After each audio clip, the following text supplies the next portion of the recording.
Hello students, अभी तक हमने पढ़ा था साइज सेपरेशन में हमने बहुत सारी चीज़ें देखी, उसके मेथड्स हम लोग पढ़ रहे थे। अभी हमने पढ़ा था कि सीविंग मेथड में क्या क्या चीज़ें आती हैं। तो सीविंग मेथड के अंदर ही हमारा एक है ब्रशिंग मेथड। ब्रशिंग मेथड में हम क्या ब्रश से, जैसे आप समझ रहे हैं कि इसमें ब्रश का यूज़ करते हैं। इसमें सिंपल ये है, ब्रश का यूज़ हम इसलिए करते हैं कि हमारे जो पार्टिकल्स हैं वो अच्छे से हमारे पास आउट हो जाएं, मैश में कोई भी ब्लॉकेज ना हो। ठीक है, तो इसके लिए हम लोग ब्रशिंग मेथड का यूज़ करते हैं, सिंपल। ठीक, अब है तुम्हारा सेंट्रीफ्यूगल मेथड। सेंट्रीफ्यूगल मेथड में क्या है, ये एक हमारा वर्टिकल सिलेंड्रिकल सीव होती है। इस मेथड में क्या करते हैं, हम एक हाई स्पीड रोटर फिक्स किया जाता है जिससे हमें मटेरियल को साइज सेपरेशन करना है। ठीक है, तो मटेरियल को क्या करते हैं, इसके अंदर डालते हैं और उसमें हाई स्पीड रोटर जो हमने फिट किया था उसको ऑन किया जाता है। तो उससे क्या होता है, जब वो मोटर चलेगी तो उसमें एक सेंट्रीफ्यूगल फोर्स लगेगा। सेंट्रीफ्यूगल फोर्स के थ्रू क्या होगा कि जो मटेरियल होगा वो आउटवर्ड गिरने लग जाएगा, बाहर की साइड को गिरने लग जाएगा, जिससे क्या होगा, पार्टिकल का साइज सेपरेशन हो जाएगा। ठीक है, तो अब नेक्स्ट मेथड है हमारा साइक्लोन सेपरेटर। साइक्लोन सेपरेटर आप लोग बुक में इसका डायग्राम देख सकते हैं। सबसे पहले हम इसका प्रिंसिपल देख लेते हैं। प्रिंसिपल में क्या है कि इसमें क्या होता है कि सेंट्रीफ्यूगल फोर्स का यूज़ किया जाता है। जो भी हमारे फ्लूइड पार्टिकल्स होते हैं, अब हमारे जो फ्लूइड होंगे उसमें सिर्फ लिक्विड नहीं होता, उसमें छोटे छोटे सॉलिड पार्टिकल्स भी होते हैं। तो सेंट्रीफ्यूगल फोर्स क्या करता है कि लिक्विड से, फ्लूइड से सॉलिड को रिमूव करने में हेल्प करता है। ठीक है, तो जो साइज सेपरेशन होता है वो साइज़ पार्टिकल के साइज़ पर ही डिपेंड नहीं करता, बल्कि उसके डेंसिटी पर भी डिपेंड करता है, जैसे कि आपने पहले वाली स्लाइड्स में पढ़ा होगा। ठीक है, अब क्या है, साइक्लोन सेपरेटर क्या करता है, हमारा अलग अलग टाइप के पार्टिकल्स को रिमूव करने के लिए यूज़ किया जाता है। जैसे कि हमें कोर्स पाउडर से फाइन पाउडर बनाना है या वेरी फाइन पाउडर बनाना है, तो इसके लिए भी हम साइक्लोन सेपरेटर का यूज़ करते हैं। ठीक, अब आता है इसका कंस्ट्रक्शन। कंस्ट्रक्शन क्या है, इसमें लिखा हुआ है, आप लोग डायग्राम देख लीजिए। डायग्राम में क्या है, हमारा टेंजेंशियल इनलेट है, फ्लूइड आउटलेट है, सॉलिड आउटलेट है एंड सिलेंड्रिकल वेसल, जो कि ये ओवरऑल इसका पूरा वेसल है, ये सिलेंड्रिकल है एंड जो बेस है उसका कोनिकल है। ठीक है, तो इसमें सबसे पहले लिखा है it consist of a cylindrical vessel of a conical base. ये क्या होता है, ये कंसिस्ट होता है हमारा सिलेंड्रिकल वेसल से बना होता है, एक तरह का जिसका कोनिकल बेस होता है। वेसल के अपर पार्ट आप लोग देख सकते हैं कि टेंजेंशियल इनलेट फिट होता है और एक क्या होता है, फ्लूइड आउटलेट होता है।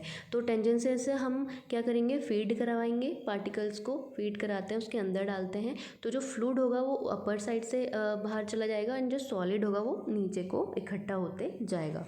ठीक है, तो अब हम इसकी वर्किंग देख लेते हैं। वर्किंग में क्या होता है कि suspension of solid and gas को इंट्रोड्यूस करवाते हैं।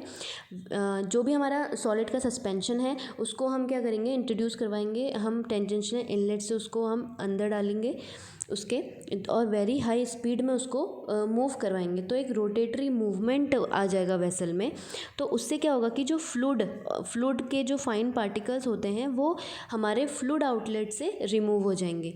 ठीक है, रोटेटरी मूवमेंट के कारण क्या होता है कि बहुत ज़्यादा हाई स्पीड में फ्लूइड का इनलेट कराया जाता है, अगर कराया गया है तो रोटेटरी मूवमेंट होती है, जिसके कारण क्या होगा, पार्टिकल में सेंट्रीफ्यूगल फोर्स लगेगा जो क्या करेगा कि पार्टिकल्स को बाहर की ओर फेंकने लग जाएगा। ठीक है, तो सेंट्रीफ्यूगल फोर्स की जैसे एक्ट करने के कारण जो सॉलिड है वो थ्रोन आउट हो जाएंगे। जो सॉलिड है वो अपने सॉलिड आउटलेट से थ्रोन आउट गिरने लग जाएगा, जिसके कारण क्या होगा कि वो बाहर की ओर गिरने लग जाता है। किसके कारण, सेंट्रीफ्यूगल फोर्स के कारण बाहर की ओर गिरने लग जाता है वेसल में।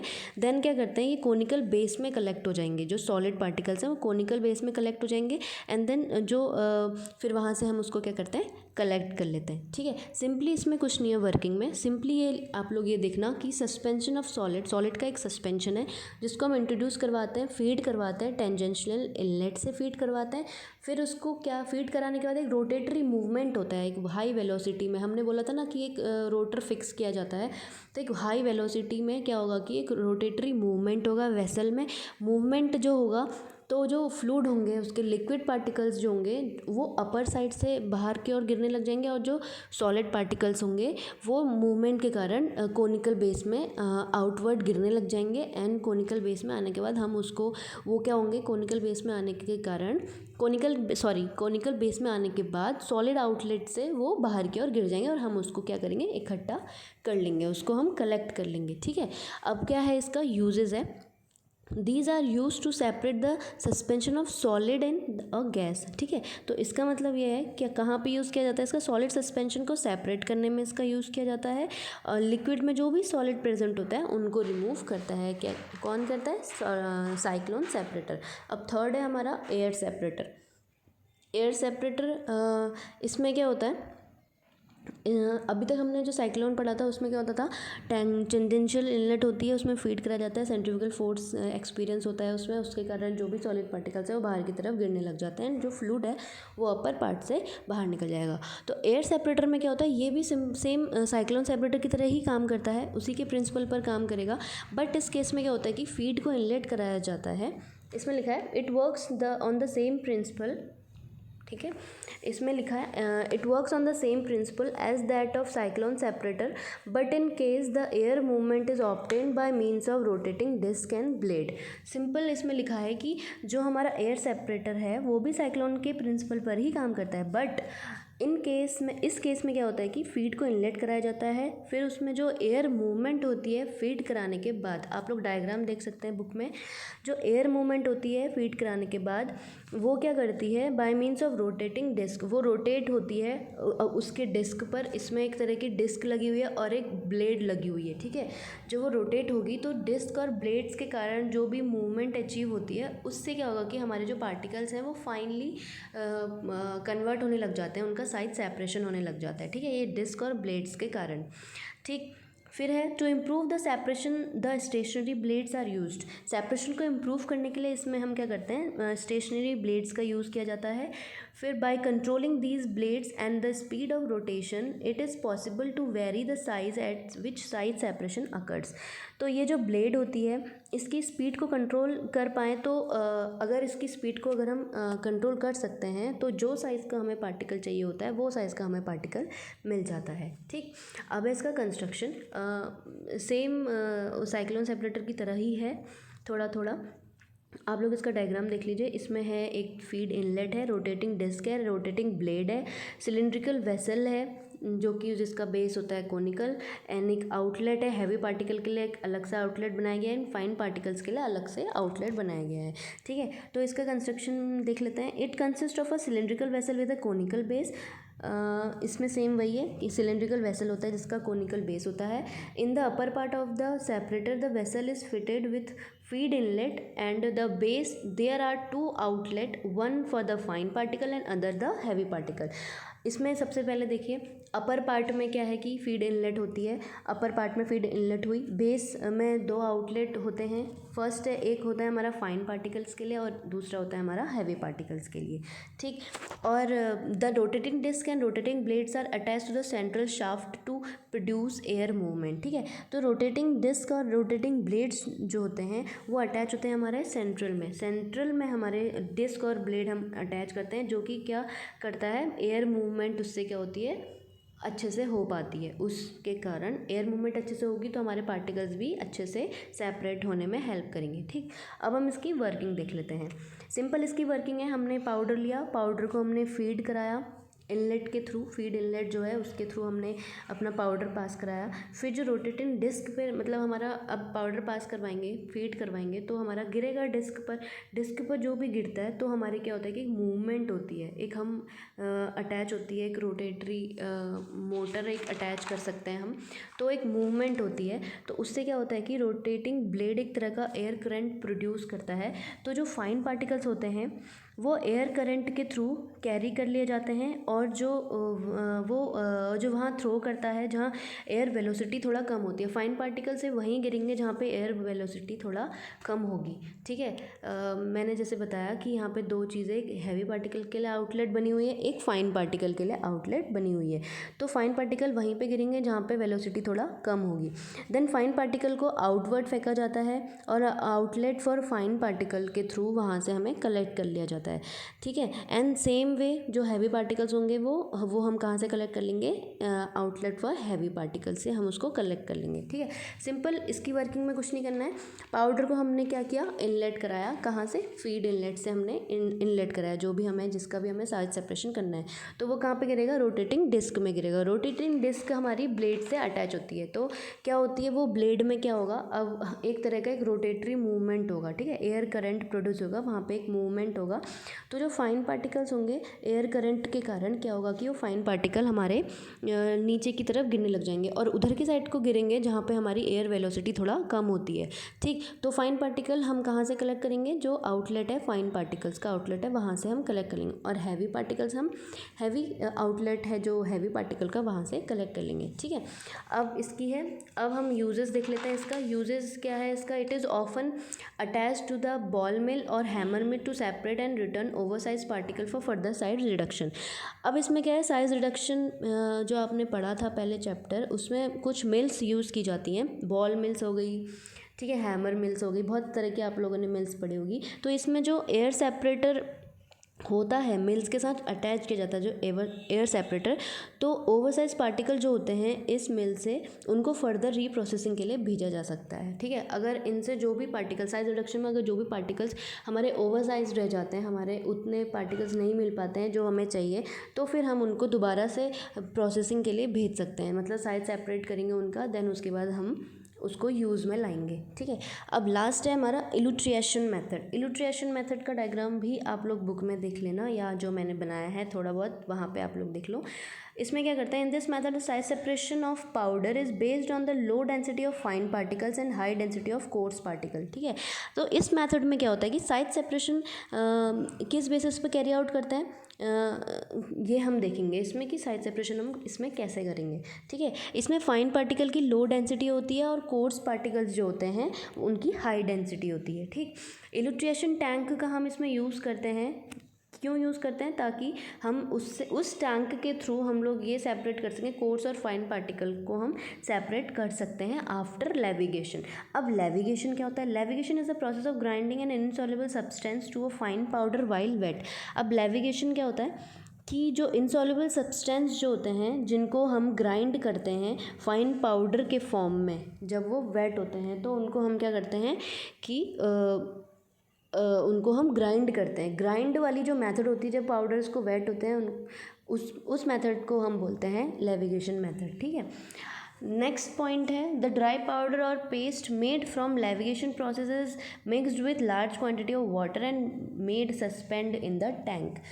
इसमें क्या होता है, जब सब्सटेंस को लेविगेशन मेथड के थ्रू ड्राई पाउडर या पेस्ट के रूप में बनाया जाता है, लेविगेशन मेथड के थ्रू, लेविगेशन मेथड क्या बताया मैंने, जब हमारे पाउडर वेट होता है तो उस टाइम पे जब हम उनको ग्राइंड करते हैं, उनको मिक्स करते हैं, उनका पेस्ट बनाते हैं, तो उस टाइम के मेथड को हम बोलते हैं लेविगेशन मेथड, ठीक है। तो नेक्स्ट पॉइंट यही बताया है, जब सब्सटेंस को लेविगेशन मेथड के थ्रू ड्राई पाउडर या पेस्ट के रूप में बनाया जाता है तो इस पेस्ट और ड्राई पाउडर को लार्ज क्वांटिटी के वाटर के साथ उसको मिक्स किया जाता है।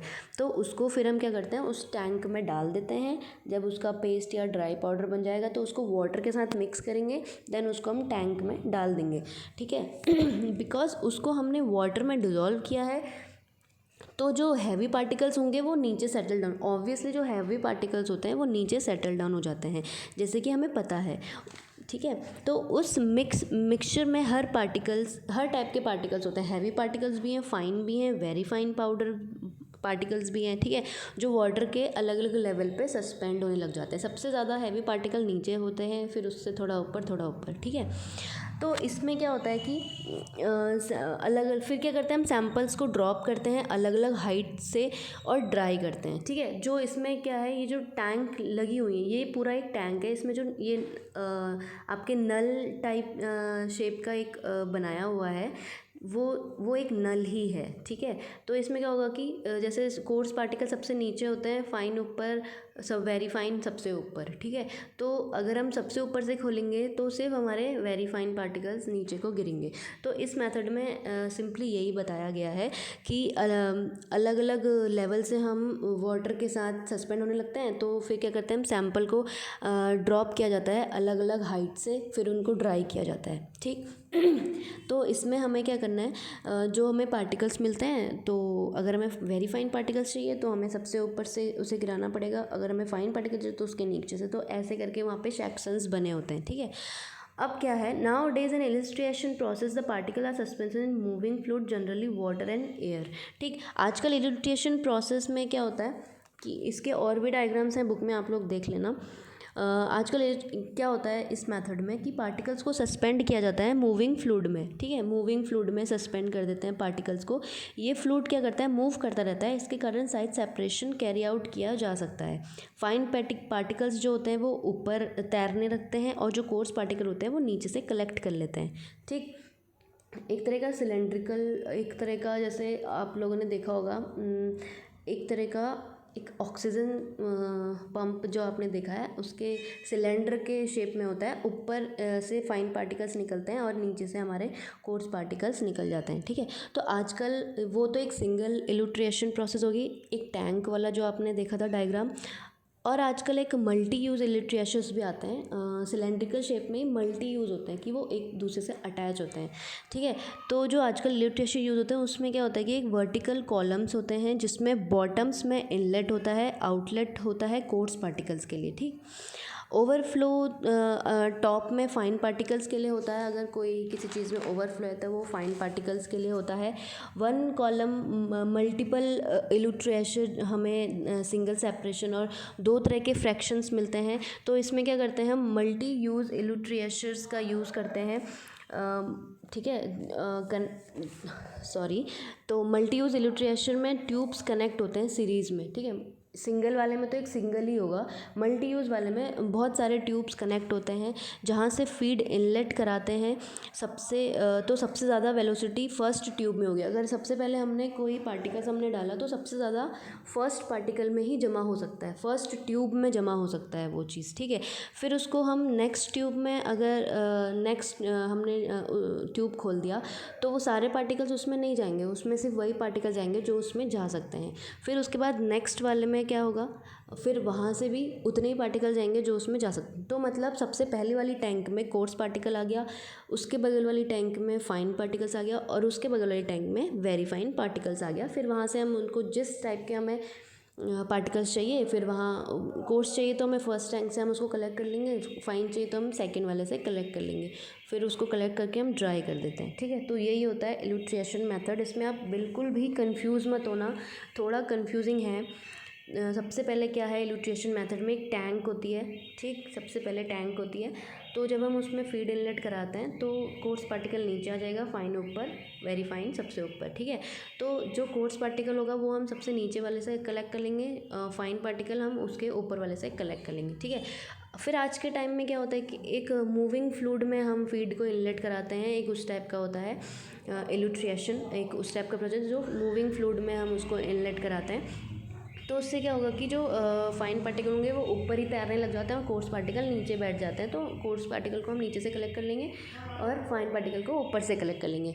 देन आजकल एक और मल्टी यूज़ इल्यूट्रेशन होता है। मल्टी यूज़ इल्यूट्रेशन में क्या होता है कि बहुत सारे जैसे हमने 3 सिलेंडर खड़े कर दिए, उसमें हम उसको ट्यूब से कनेक्ट कर दिया, ठीक है।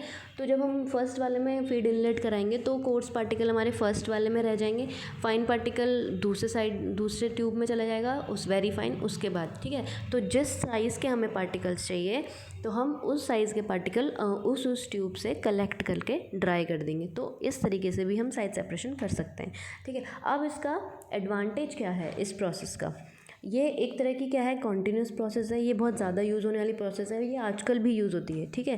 तो जितने depending on the number of fractions required the same number of tube of different area of cross section can be connected.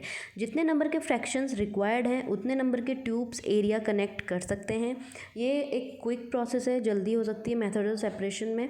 Last point है, the apparatus is more compact than as that use in sedimentation method. ये method कम जगह घेरता है तो compare to sedimentation method, ये जो इल्यूट्रेशन method है ये कम जगह घेरता है और ज़्यादा इम्पॉर्टेंट भी है, ज़्यादा यूज़ भी हो रहा है। तो इसीलिए ये इसके एडवांटेज हो गए। एंड एक नोट है, the main disadvantage of this method is that the suspension of solid particle has to be diluted which may not be desired in certain cases. अब इसका एडवांटेज तो देख लिया, अब एक डिसएडवांटेज ये है कि बहुत सारे केसेस पे ये ज़रूरी नहीं होता है, क्योंकि इसमें क्या होता है कि सस्पेंशन जो सॉलिड पार्टिकल हैं वो सस्पेंड होने लग जाते हैं, उनका सस्पेंशन होने लग जाता है। तो हम क्या करते हैं, फीड को डाइल्यूट करना पड़ता है वाटर के साथ, ठीक है, इंट्रोड्यूस करने से पहले। तो बहुत सारे जो हैं वो हमें हर जगह के लिए नेसेसरी नहीं होता है, तो उस केस में इस मेथड का यूज़ हम नहीं कर सकते। Thank you so much.